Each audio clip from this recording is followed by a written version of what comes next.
नमस्कार दोस्तों, Shri Ram Balaji nursing academy में आपका बहुत बहुत स्वागत है। मैं रंजीत सर आपके सामने एक बहुत इंपॉर्टेंट टॉपिक लेके आया हूँ। Child health nursing, CHD, congenital heart disease. ये ग्रुप 1 ए साइनोटिक हार्ट डिजीज़ है। ए साइनोटिक हार्ट डिजीज़ है। इसमें क्या होता है, इस ग्रुप के डिसऑर्डर में ब्लड लेफ्ट से राइट की ओर बहता है, जिसको हम शंट होना भी कहते हैं या शंट होना भी बोलते हैं। इसमें केवल बॉडी में ऑक्सीजनेटेड ब्लड सप्लाई होता है। क्यों होता है? क्योंकि लेफ्ट में ऑक्सीजनेटेड ब्लड होता है, राइट में डीऑक्सीजनेटेड होता है। तो ये शंट कहाँ कर रहा है? लेफ्ट से राइट की ओर। ठीक है। अब ये कितने प्रकार के होते हैं? ये 3 प्रकार के होते हैं। ठीक है, जानते हैं। First, PDA, patent ductus आर्टरियोसिस। ठीक है, पेटेंट डक्टस आर्टरियोसिस। और ASD, एट्रियल सेप्टल डिफेक्ट। और VSD, वेंट्रिकल सेप्टल डिफेक्ट। अब हम तीनों को एक एक बार करके पढ़ेंगे। जैसे फर्स्ट, PDA यानी कि पेटेंट डक्टस आर्टरियोसिस। अब इसको हम जानेंगे।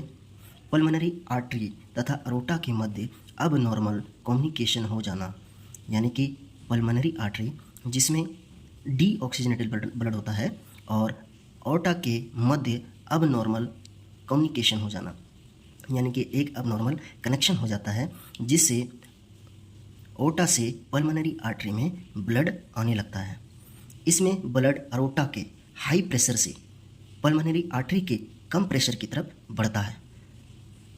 देखिए, इसमें ब्लड अरोटा के हाई प्रेशर से पल्मोनरी आर्टरी के कम प्रेशर की तरफ बहता है। क्यों? क्योंकि हाई प्रेशर की तरफ से बहता है तो लो प्रेशर की तरफ आता है, मतलब लेफ्ट से राइट की तरफ शंट होना।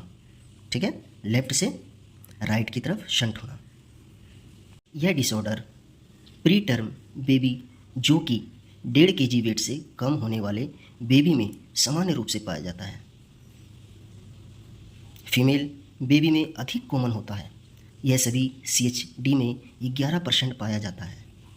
Clinical manifestation. जब हम क्लिनिकल मैनिफेस्टेशन करेंगे तो सेकेंड और थर्ड लेफ्ट इंटरकोस्टल स्पेस में मकैनरी मरमर साउंड आवाज़ आएगी। किससे? जब हम स्टेथोस्कोप से सुनेंगे। अब लेफ्ट वेंट्रिकल हाइपरट्रॉफी। अब इसमें क्या है, लेफ्ट वेंट्रिकल की हाइपरट्रॉफी हो जाएगी। कैसे? जब लेफ्ट से राइट की ओर बह रहा है, लेफ्ट से राइट की ओर बह रहा है तो क्या है, वो हाई प्रेशर है। लेकिन जब हाई प्रेशर से लो प्रेशर की ओर बहता है तो क्या होता है, बहुत स्लो प्रोसीजर होता है, जिसकी वजह से लेफ्ट वेंट्रिकल में ब्लड इकट्ठा होने लगता है। और जब ब्लड इकट्ठा होने लगता है तो वहाँ की स्पेस बड़ा हो जाता है, जो लेफ्ट वेंट्रिकल का स्पेस बड़ा हो जाएगा, जिसको हम हाइपरट्रॉफी कहते हैं। अब इनलार्जमेंट ऑफ हार्ट। अब जब हाइपरट्रॉफी वेंट्रिकल की हो रही है तो क्या होगा, हार्ट का साइज बढ़ जाएगा। हार्ट का क्या होगा, साइज बढ़ जाएगा। डिस्पनिया बच्चों में सांस लेने में दिक्कत आएगी। हॉर्सनेस ऑफ वॉइस, यानी कि जैसे बच्चा जब सोते समय उसके सांसों से, उसकी छाती से आवाज़ आएगी, हॉर्सनेस यानी कि घोड़े जैसी आवाज़ आना। और कंजेस्टिव हार्ट फेलियर, उसके बाद क्या हो जाएगा, एकाएक हार्ट फेल हो जाएगा, कंजेस्टिव हार्ट फेलियर। उसके बाद हम मैनेजमेंट के बारे में बात करेंगे। जो मैनेजमेंट में हम क्या करेंगे, एंडोमेथासिन, यानी कि ये एक टैबलेट है जो सिरप के रूप में भी आती है। इसको एंडोमेथासिन को हम 0.1 mg पर kg बॉडी वेट के अनुसार देंगे, एडमिनिस्टर करेंगे।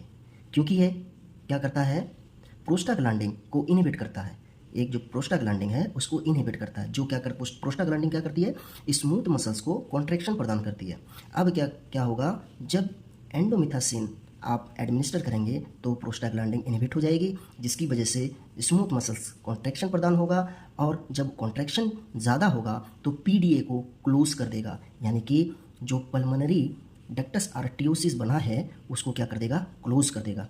और उसके बाद सर्जिकल मैनेजमेंट में आप क्या करोगे, पेटेंट वेसल्स का लाइगेशन, यानी कि जहाँ पे अब नॉर्मल कनेक्शन बना है, कम्युनिकेशन बना है, उसको लाइगेशन करना, सर्जरी के दौरान उसको लाइगेट करना। और ये कब करते हैं, ये 6 महीने पर किया जाता है। धन्यवाद।